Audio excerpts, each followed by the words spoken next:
자, 우리가 함께 오늘 본문의 말씀을 살펴보고 하나님께서 이 시대에 우리에게 주신 귀한 은혜를 함께 누리기를 원합니다. 온라인으로도 함께 하고 있는 모든 성도님들, 귀한 가정들 위에도 동일한 은혜와 복이 넘쳐나게 되기를 간절히 축원합니다. 우리가 지난주에 10절의 말씀까지를 살펴보고 완전한 거룩한 제사장이 아니라 거룩한 제사장이 되기 위해서 부단히 울고 부단히 포기하고 부단히 깨지고 부셔지는 가운데에 하나님이 기뻐하시는 거룩한 제사장이 돼가는 성도가 되자, 이런 말씀을 우리가 함께 나눴습니다.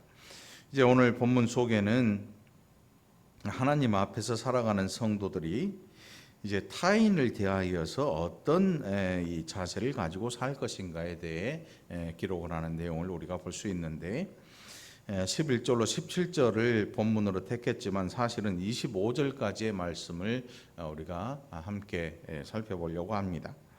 11절에서 사랑하는 자들아, 거류민과 나그네 같은 너희를 권한다. 영혼을 거슬러 싸우는 육체의 정욕을 제어하라. 여기에서 나오는 이 영혼을 거슬러 싸우는 육체의 정욕을 금욕주의자들이 오해하면 어떤 현상을 이해하냐면 웃는 것, 먹는 것, 또 TV 보는 것, 그러니까 육신을 위해 즐거움을 주는 모든 것을 죄악시 여겨버립니다. 그래서 그분들에게 있어서 가장 선을 행하는 최선책이 뭐냐 하면 안 먹는 거예요. 그걸 뭐라 그래요? 금식이죠. 금식으로 자기의 육신을 죽여서 그러면 영혼이 살아난다, 이렇게 생각을 합니다. 그 신앙은 건강한 신앙이라고 할 수 없고 이원론적인 굉장히 위험한 신앙이 될 수가 있습니다. 하나님께서 우리에게 웃음을 주셨습니다. 웃는 게 좋습니까? 우는 게 좋습니까? 네? 마스크를 써도 말은 해야 될 거 아니에요. 웃는 게 좋아요? 우는 게 좋아요? 세상 덜 살았네. 웃는 거든 우는 거든 어떤 때는 우는 게 우리의 마음에 큰 위로가 될 때가 있고, 어떤 때는 깔깔 웃음을 통해서 마음속에 있는 찌꺼기도 또 눈물을 흘리는 것처럼 똑같은 반반이에요, 반반. 여러분 인생 살면서 웃는 날이 많을 것 같습니까? 우는 날이 많을 것 같습니까? 헷갈리지요. 그런데 이 사람의 인생을 쭉 뒤져보면 웃는 날이 며칠 안 된대요. 언제 웃어요? 김영룡 안수집사님 손주 볼 때 웃는 거지. 예준이 볼 때 깔깔대고 빵글빵글 웃는 거. 애들 웃는 걸 봐야 나이 든 사람들도 웃음이 나오죠. 그럼 언제 또 웃어요? 주일날 저를 만나면 웃죠. 왜요? 제가 웃기는 목사니까. 네? 네. 사실 우리 인생에 웃는 날이 그렇게 많지 않습니다. 우는 날도 웃는 날만큼 그렇게 많지 않습니다. 그러면 나머지 날은 뭐라고 살아갈까요? 거의 무표정이 무표정. 근데 오늘 이 본문 속에 보면, 우리가 이 세상 속에서 웃는 게 좋으냐, 우는 게 좋으냐, 이거 따지려고 한 것도 아니고, 우리가 어떤 마음을 가지고 예수 그리스도 안에서 사회생활을 영위해야 될 것인가. 어떤 분들은 웃는 게 좋다고 막 박수치고 그 웃음소리를 일부러 크게 내고, 물론 건강에 도움이 됩니다. 그런데 울어야 될 때서 울지 않고 웃어버리면 뭐가 돼요? 이거 이제 조금 이상하게 돌아가는 거예요. 웃어야 될 자리에서 막 엉엉 통곡을 하는 사람이 있다면 뭔가 조금 문제가 있는 거지요. 성경이 뭐라고 기록하고 있냐면, 우는 자들과 함께 울어줘라, 기뻐하는 자들과 함께 기뻐해줘라. 여러분 이게 쉬울 것 같잖아요. 이게 굉장히 어렵습니다. 오늘 본문 속에 보니까 육체의 정욕을 제어하라 그랬습니다. 이 육체의 정욕을 제어하라는 말은 먹고 마시는 이런 모든 게 죄가 아니라는 거고, 죄라는 게 아니고 우리로 하여금 죄의 길로 가게 만드는 일들을 제어하라는 뜻이지요. 우리 사회에서 지금 오래도록 사회에 또 큰 높은 자리에 있던 분이 실수로 죄로 자기의 목숨을 끊은 그런 사건이 있잖아요. 아마 어떤 사람은 안타까워하고 어떤 사람은 또 뭐 비난을 하기도 하고 하겠지만 우리 인생은 그게 중요한 게 아니고 비난이냐 뭐 칭찬이냐 뭐 덮어주자 뭐 이런 게 중요한 게 아니고 결국 우리가 그런 것들을 보면서 그리스도인들이 깨달아야 하는 것입니다. 안 보인다고 끝나는 게 아니에요. 우리가 육체의 정욕을 제어하라는 말은 우리로 하여금 예수 그리스도 안에 있는 우리로 하여금 죄의 길로 치닫게 하는 모든 것에 대해서 거부권을 행사하고 우리 스스로를 제어하고 성령에 힘입어서 우리 스스로를 절제할 수 있도록 만들어 가야 된다. 그렇게 지금 이야기를 하고 있는 것입니다. 어떤 분들은 죄 속에 살면서 어떤 생각을 하고 사느냐 하면 내가 이렇게 죄 속에 살면 하나님이 어느 땐가 알아서 나를 죄 못 짓게 해주시겠지, 이런 무책임한 생각을 합니다. 물론 죄 못 짓게 할 때 있습니다. 언제입니까? 생명을 걷어가실 때. 생명을 걷어가실 때 도저히 안 되니까 하나님께서 너는 내 백성으로 참 내가 지켜보기가 힘들다 해서 그 생명을 걷어가실 때가 있죠. 왜 그렇게 살아야 됩니까? 하나님께서 우리에게 아주 기가 막힌 자유도 주셨습니다. 기가 막힌 자유. 진리 안에서 마음껏 하나님을 찬양하고 또 주신 은혜를 마음껏 누릴 수 있는 이 기가 막힌 자유를 주셨습니다. 그런데 이것을 알지 못하는 사람들은 죄 가운데 지내는 게 자유라고 생각을 해버립니다. 그건 자유가 아닙니다. 그거는 죄를 짓고 죄 가운데 살아가는 일이죠. 우리가 교도소 안에 있는 사람들 몸은 마음대로 움직이잖아요. 말도 할 수 있고. 그런데 교도소 안에 있는 사람들을 우리가 자유자라고 말하지 않습니다. 뭐라 그래요? 죄수라 그래요. 죄수. 옥중 죄수. 죄로 말미암아 그 안에 갇혀 있기 때문에 예수 그리스도 안에 있다고 하는 것은 우리로 하여금 죄의 자리에서 의의 자리로 옮겨주신 하나님의 은혜를 받고 사는 사람들이, 그래서 자유자라 불리는 것입니다. 자유자. 죄 가운데 들어있지 아니하고 이제는 진리 가운데 속한 자가 되어서 자유자가 된 것입니다. 사도 베드로는 지금 그 이야기를 통해서 우리로 하여금 하나님의 은혜 가운데로 우리를 초청하고 있는 것입니다. 자, 나그네 같은 너희를 권하노니, 거류민과 나그네 같은, 그러니까 이 단어를 생각해 보면 왜 성도들에게 베드로는 거류민과 나그네라고 이야기를 할까? 거류민과 나그네. 들어보면 이게 고정된 게 아니라는 걸 알 수 있습니다. 옛날 노래에 나그네라는 단어가 나오는 노래들이 꽤 많이 있잖아요. 눈자 같던 그 가수도 젊은 사람들은 몰라. 경덕 집사님 모를까? 뭐. 어렸을 때 그 LP판에서 흘러나온 노래들, 인생은 가요를 할 수는 없고 주일 아침에 인생은 나그네 길, 어디서 왔다가 어디로 가는가. 가만히 들어보면 기가 막힌 이야기 같은데 오늘 베드로의 이야기를 들어보면 그게 정답이 아니고 베드로의 나그네가 우리로 하여금 올바른 나그네를 연상하게 해줍니다.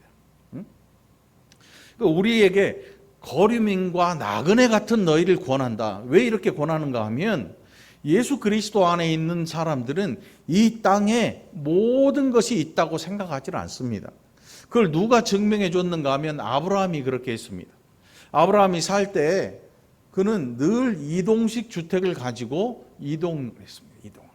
그래서 농경을 시작하는 순간 기둥박은 집을 세우잖아요. 농경 생활을 하면. 근데 목축업을 하는 사람들은 이 말뚝으로 기둥을 박은 집을 세우면 목축업을 할 수가 없습니다. 왜 그런가 하면 짐승들을 이끌고 끊임없이 돌아다녀야 돼요. 아브라함이 바로 그런 일을 했거든요. 그러니까 아브라함을 나그네라 그렇게 칭할 수 있습니다. 아브라함.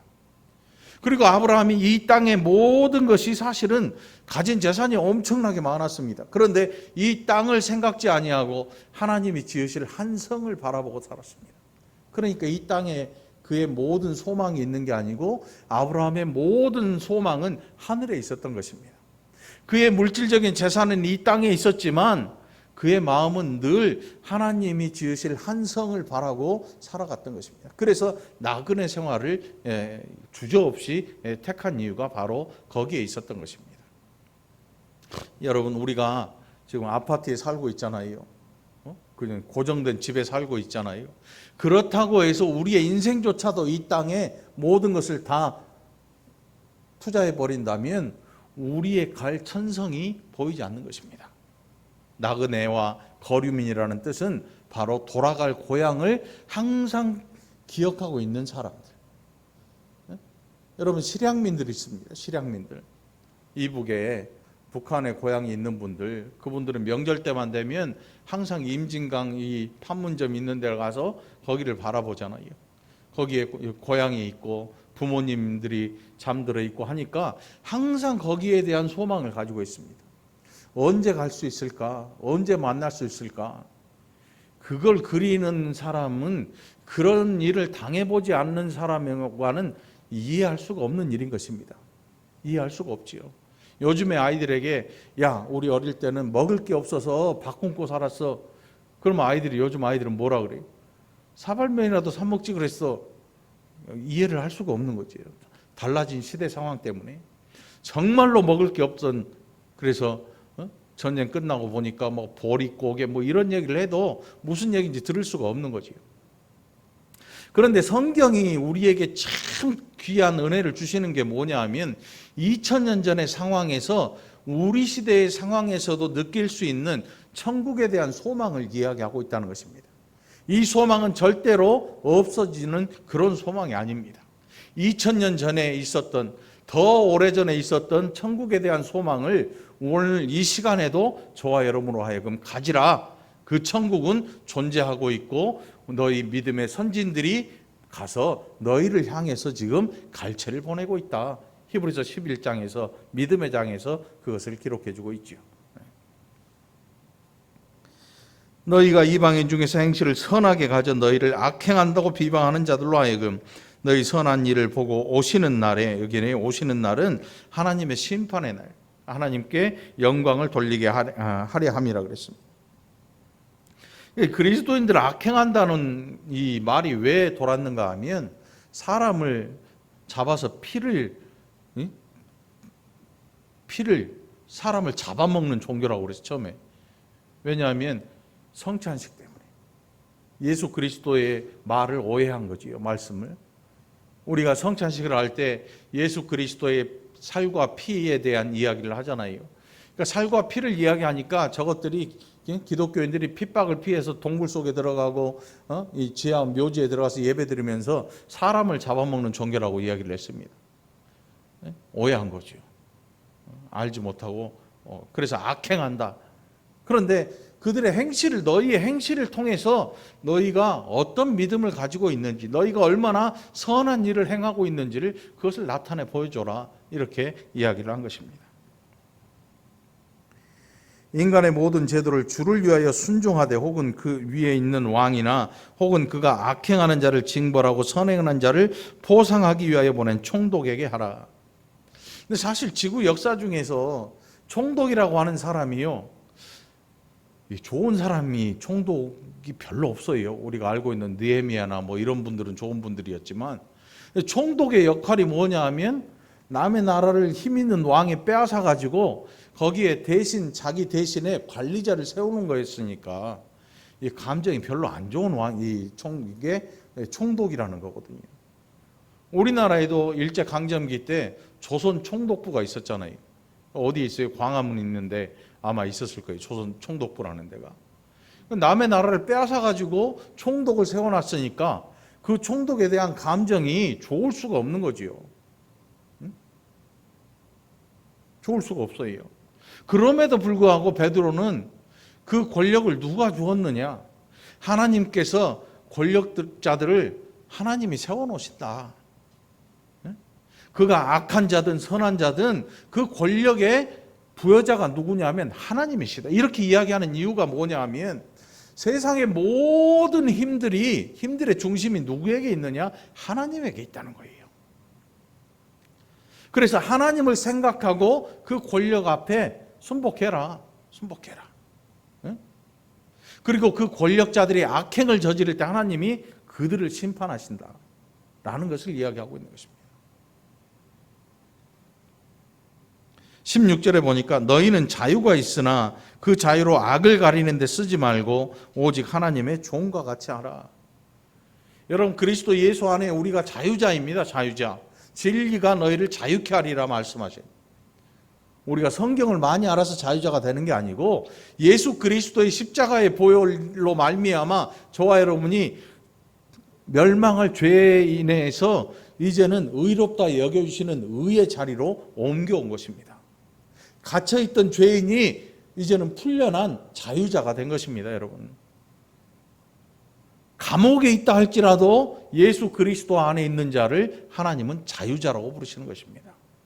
이제는 육신의 일이 아니라 구원하시는 하나님의 그 능력에 붙들린, 그래서 구원받은 그 백성들이 자유자임을 하나님께서 말씀하고 계신다는 것입니다.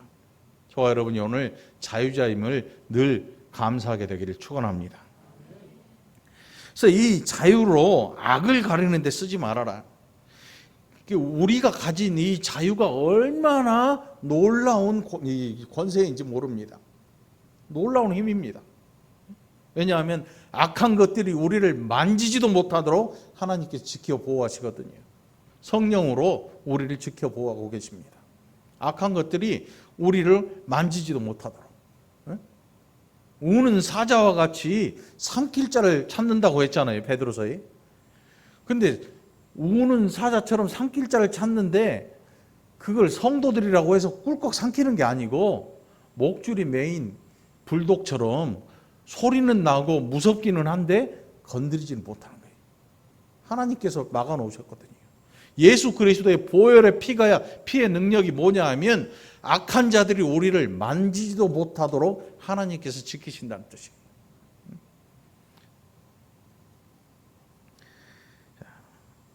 오직 하나님의 종과 같이 하라. 여러분, 뭔가 큰 힘을 가지고 있음에도 불구하고 종처럼 자신을 생각하고 다른 사람들에게 종의 마음을 가지고 다른 사람들을 섬기는 것, 그것 정말 진실로 겸손한 모습인 것입니다. 거의 대부분의 사람들은 그렇게 겸손하지 않습니다. 어떤 마음을 가지고 사냐면, 야, 내가 이 정도까지 했는데 네가 나를 이렇게 대해? 너 죽을래? 이렇게 나오죠. 거의 많은 사람들이 그래요. 그래서 착한 일을 해도 그냥 착한 일을 안 합니다. 뭐 하나 갖다 줘도 사람들 줄 세워놓고 사진 찍고, 나 이런 일을 하는 이런 사람이야. 예수님 당시에도 그런 사람들이 있었지요. 유대인들, 유대교의 사람들. 막 길거리에서 회당 옆에 나팔을 불어대고, 물건 나눠주고, 뭐 이 어려운 사람들 구제하면서 온 사람들이 보게 떠들어대는 것입니다. 나팔을 불어요. 봐라, 나 이렇게 율법을 잘 지키고 어려운 사람 돕는 사람이야. 오늘 우리 시대에 정치하는 사람들, 어떤 물질적인 뭔가를 가지고 해야 되는 사람들, 뭐 숱하게 그런 일을 많이 합니다. 라면 박스 자루 쌓아놓고 사진 찍는 건 뭐 보통 일이고, 그걸 홈페이지에 올리기도 하고 별일을 하기도 하고, 받는 사람들의 얼굴이 환하게 드러나게 찍어놓기도 하고 별일을 다 합니다. 오늘 우리 월곶 중앙교회는 이쪽 손이 하는 일을 이쪽 손이 모르게 하는 그런 좋은 교회가 될 수 있기를 축원합니다. 그런 좋은 성도들이 되기를 간절히 축원합니다. 종처럼 여겨야 됩니다. 우리에게 하나님이 이런 은혜를 주셨는데 이 은혜를 가지고 우리의 뭔가를 죄를 가리려는 이런 시도나 혹은 또 뭔가를 좀 더 많이 가져보려는 시도를 하지 말고 너희가 하나님의 종이라는 생각에서 떠나지 말아라. 이 생각을 떠나는 순간 뭐가 되냐면 내가 주인이다라는 생각을 합니다. 내가 주인이다. 여러분, 교회의 주인은 누구이십니까? 하나님이십니다. 그런데 이 사고가 사라지는 순간, 이 믿음이 없어지는 순간 교회가 마치 사람의 것인 양 그렇게 여겨지는 것입니다. 그러니까 그 순간부터 어떤 일이 생기냐면 사람의 생각이 교회를 지배하게 되는 것입니다. 사람의 생각이 교회를 지배하는 순간 교회는 타락하기 시작합니다. 왜냐하면 그 모든 방법들은 하나님의 교회를 살리는 일과 무관하기 때문에 그렇습니다. 어느 교회에서는 큰 건물을 지으려고 뇌물을 쓰는 그런 교회도 있고, 안 되는 일을 하기 위해서 공무원을 흔들어 놓는 그런 데도 있고, 별 사람들이 굉장히 많이 있었습니다. 우리는 적어도 그럴 일을 하지 말아야지. 교회가 좀 불편하고 좀 작고 좀 세상 속에서 좀 밀려도, 한귀퉁이로 밀려가도 우리와 함께 하시는 하나님으로 인해서 저 천국을 가진 백성으로 하나님의 종과 같은 그런 사고를 가지는 저와 여러분이 되기를 간절히 축원합니다. 우리가 가져야 할 생각인 것입니다. 18절로 사원들아 범사에 두려워함으로 주인들에게 순종하되 선하고 관용하는 자들에게만 아니라 또한 까다로운 자들에게도 그리하라. 여러분, 장사하는 분들 가운데 이런 까다로운 손님 있잖아요. 그런 사람들 뭐라 그래요? JS라고 그러죠. JS. 진상. 진상이라고 그러죠. 진상. 근데 까다로운 사람에게도 그리하라 그래요. 누가? 종들에게. 여기서 말하는 종은 노예예요. 노예. 까다로운 주인 만나면 어때요? 야, 마당새야, 마당 쓸어라. 막 쓸라 그러면 야, 뒤에 또랑 쳐라. 그런데 가만히 생각해 보면 종은 어떤 일을 해야 하냐면 주인이 원하는 일을 하면 돼요. 종인데 마당 쓸어라 했는데 주인이 야, 마당 그만두고 또랑 쳐라. 그러면 빗자루 내려놓고 가서 또랑 치면 되거든요. 그런데 우리는 그렇지를 못해요. 마치 주인처럼 마당 쓸고 할게요. 이렇게 나오거든요. 주인이 마음에 안 드는 거죠. 여러분, 교회 안에서 우리가 하나님의 일을 하는 모든 우리에게 주신 직분들을 행함에 있어서 우리는 하나님의 음성을 잘 들을 필요가 있습니다. 어떤 분은 목숨을 걸고 자기가 하는 일을 지키려고 합니다. 그런데 그런 일은 없습니다. 하나님 앞에서요. 메시아이신 예수께서도 자기 목숨을 내려놓고 하나님 앞에 순종할 때가 있었습니다. 우리는 그렇게 하지 못할 겁니다. 아니, 하나님, 지금 내가 할 일이 아직 많이 남았습니다. 아직 이쪽도 덜 전했고 이쪽도 덜 전했습니다. 그러니 조금만 기다려주세요 라고 나올지 모릅니다. 우리의 기도 제목들이 그래요. 하나님의 뜻을 묻는 게 아니고 내 뜻을 하나님한테 전하는 게 더 중요한 사람들입니다. 그런데 하나님은 우리에게 그렇게 하라고 하지 않습니다. 베드로처럼. 베드로가 말하는 거예요. 까다로운 주인일지라도 순종해라. 오늘 저와 여러분이 하나님께서 원하시는 일에 충성하는 자가 되기를 축원합니다.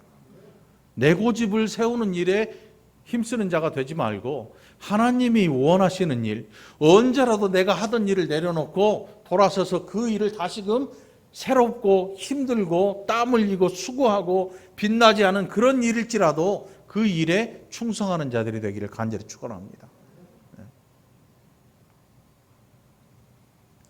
20절입니다. 죄가 있어 매를 맞고 참으면 무슨 칭찬이 있으리요? 그러나 선을 행함으로 고난을 받고 참으면 이는 하나님 앞에 아름다우니라. 이거 따로 설명할 필요가 없겠지요. 죄인은 죄로 말미암아 마땅히 매를 맞게 될 것입니다. 그 당시에는 이 죄 대신 죄를 지으면 장을 때리는 그런 태장이 있었으니까 우리나라에도 있었지요. 우리나라에도 이런 곤장이라 해도 곤장.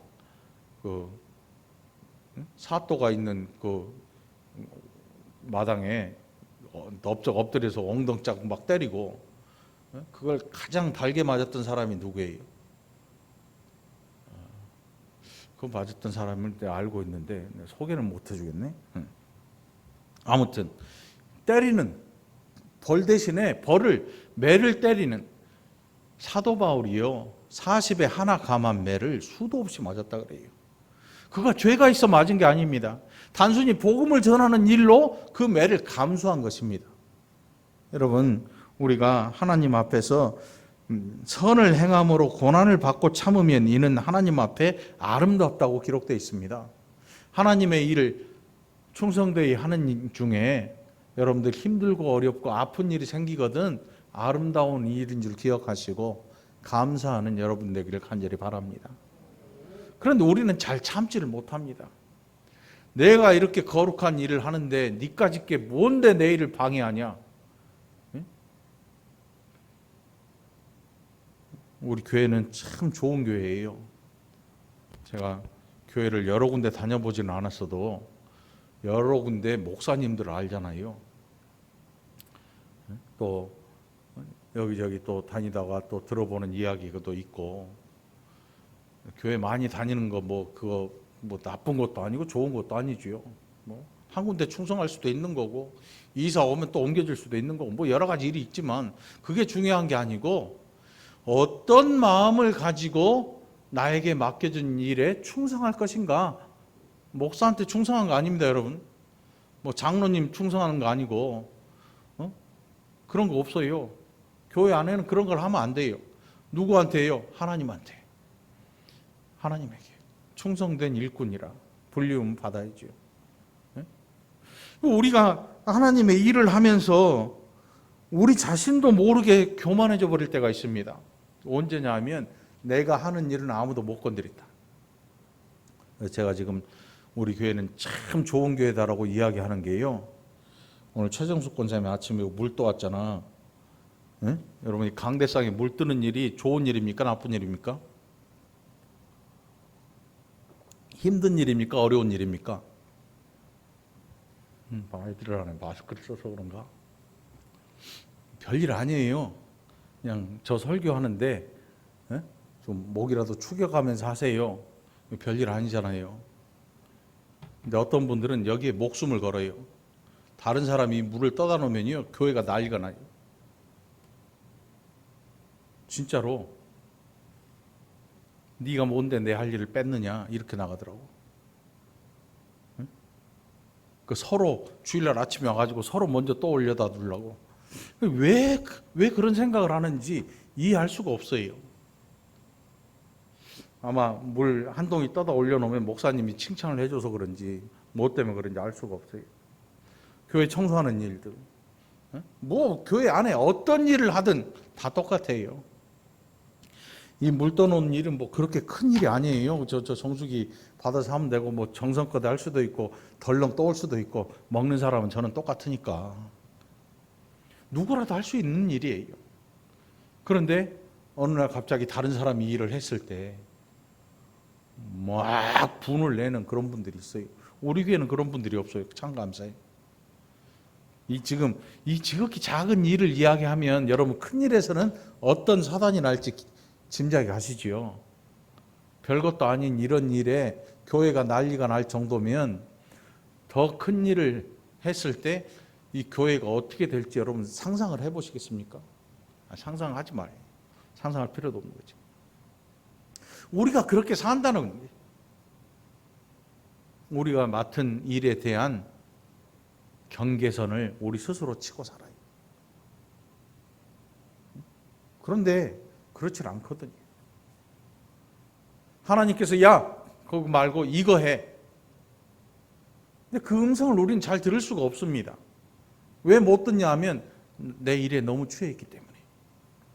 내 일에 너무 푹 빠져서 이게 최고라고 생각하고 살기 때문에 다른 음성을 들을 준비도 안 하고 들으려고 하지도 않아요. 예수님은 하나님의 음성을 들으셨습니다. 끊임없이 들으셨습니다. 십자가에 달리라고 하실 때 십자가에 달리십니다. 예수님이 할 일이 얼마나 많으시고 얼마나 바쁩니까? 목사보다 더 바쁘셔요. 저는 안 바빠요. 다른 교회 목사님들은 너무 바쁘더라고. 주일부터 토요일 저녁 늦게까지 주일 새벽 24시간 풀 거의 뭐 너무 바빠요. 예수님보다 더 바빠요. 그런데 그 바쁘신 예수님, 그 그 와중에 십자가를 지시고 자기의 할 일을 끝내십니다. 육신을 가지고 그 땅에 오셔서 그 백성들과 함께 하신 임마누엘 하신 하나님의 일이 하나님 아버지의 음성 앞에 마침을 갖습니다. 물론 부활하시고 승천하신 이후에 또다시 성자로서의 메시아로서 하시는 일이 있지. 그런데 우리는 그렇게 못하고 살아요. 누가 그만둬라 그러면 성질부터 내죠. 네가 뭔데? 이 좋은 일을, 이 귀한 일을, 이 거룩한 일을 당신이 뭔데 하라 마라 하는 것입니까? 응? 이렇게 나가 우리가. 그런데 그것은 복음적인 게 아닙니다. 그건 믿음의 일이 아닙니다. 결국 사람의 일이 되고 만 거죠. 사람의 일. 오늘 저와 여러분이 늘 하나님 앞에 충성된 일꾼은 좋지만 하나님의 종처럼 우리 자신을 여기고 하나님의 음성 앞에 겸손히 살아가는 우리 모두가 되기를 간절히 바랍니다. 자, 이를 위하여 너희가 부르심을 받았으니 그리스도도 너희를 위하여 고난을 받으사 너희에게 본을 끼쳐 그 자취를 따라오게 하려 하셨느니라. 결국 예수 그리스도의 모든 일들을 통해서 우리는 예수님을 닮아가는 그 길에 들어서는 것입니다. 그 길에 들어서는 것입니다. 그런데 우리가 못할 일이 있지요. 다른 사람의 죄를 위해서 죽을 수가 없어요. 다른 사람의 영혼을 위해서 우리의 생명을 내줘도 그 일은 안 돼요. 한계가 있는 거지요. 우리의 겸손함이 거기에서 멈춰야 되는 거예요. 마치 다른 사람을 내가 구원할 수 있는 것처럼 여기고 살 때 그 교만은 하늘을 찌르게 되겠죠. 그는 죄를 범하지 아니하시고 그 입에 거짓도 없으시며 욕을 당하시되 맞대어 욕하지 아니하시고 고난을 당하시되 위협하지 아니하시고 오직 공의로 심판하시는 이에게 부탁하시며 친히 나무에 달려 그 몸으로 우리 죄를 담당하셨으니 이는 우리로 죄에 대하여 죽고 의에 대하여 살게 하려 하심이라. 이게 예수 그리스도의 십자가의 일이었던 것입니다. 오늘 이 십자가로 말미암아 저와 여러분이 죄의 부름에 죽었어요. 죄가 우리를 아무리 불러 깨워도 응답하지 않는 것입니다. 아무리 불러 깨워도. 우리가 6월 16일 또 6월 20일, 20 며칠이었나요? 최계룡 권사님을 떠나보내고 그 다음 월요일 새벽에 장로님을 떠나보냈잖아요. 떠나가신 분들의 특징이 뭐냐면 아무리 울고불고 매달려도 대답이 없어요. 그러니까 그게 이제 헤어짐이 되는 거죠. 헤어짐. 불러도 죄가 우리를 불러 깨운다. 오늘 예수님께서 의에 대하여 살게 하려 하심이라. 죄에 대하여 죽고 의에 대하여 산다고 말씀하는데 죄가 우리를 아무리 흔들어 깨우고 난리를 펴도 안 깨어나는 거예요. 그 무슨 뜻이냐면 죄에 대하여 죽었다 선언을 하십니다. 죄에 대하여 죽었다. 죄에 대하여 죽고 의에 대하여 산다. 이 말을 잘못 오해하지 마세요. 잘못 오해하면 우리가 뭐가 되어서 뭐를 느끼고 깨닫고 하는 이런 걸로 우리 자신을 평가하면 안 돼요. 이 무슨 뜻이냐면 예수 그리스도의 십자가의 보혈의 능력이 우리를 죄에서 건져내셔서 의의 자리로 완전히 옮겨 놓으셨다. 그러면 어떻게 해요? 죄를 이만큼도 안 짓고 사나요? 안 그렇잖아요. 죄를 짓긴 져요. 그런데 중요한 것은 의에 대하여 살아있기 때문에 죄를 지은 우리가 마음 놓고 죄 안 진 것처럼 그렇게 살지는 못한다는 거예요. 무슨 뜻이냐면 의가 우리를 끊임없이 불러 깨웁니다. 야야, 왜 그렇게 사냐? 왜 그렇게 살아? 옛날 이야기에 그런 엄마 이야기가 있지요. 자식이 나가서 자꾸 어디서 좋은 걸 막 가져와. 기가 막힌 좋은 걸 가져와. 돈도 가져오고 어느 날 갑자기 막 금부치도 가져오고. 그러니까 엄마가 좋아가지고 잘한다 우리 아들 잘한다. 그런데 어느 날 갑자기 아들이 덜컥 끌려가요. 잡혀가지고 엄마가 좋아하니까 밖에서 계속 훔쳐온 거지요. 남의 걸 생명을 해하고 빼앗아오기도 하고 훔쳐오고 그러다 이제 덜컥 걸린 거예요.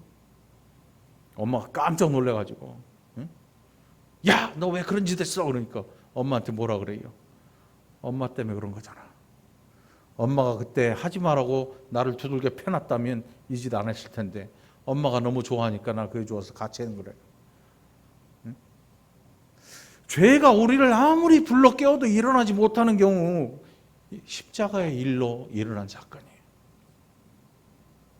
그럼에도 불구하고 우리가 죄를 짓습니다. 마음속으로 죄를 짓기도 하고 실제로 죄 속에 참여하기도 합니다. 그런데 이게 죄에 대하여 산 게 아니에요.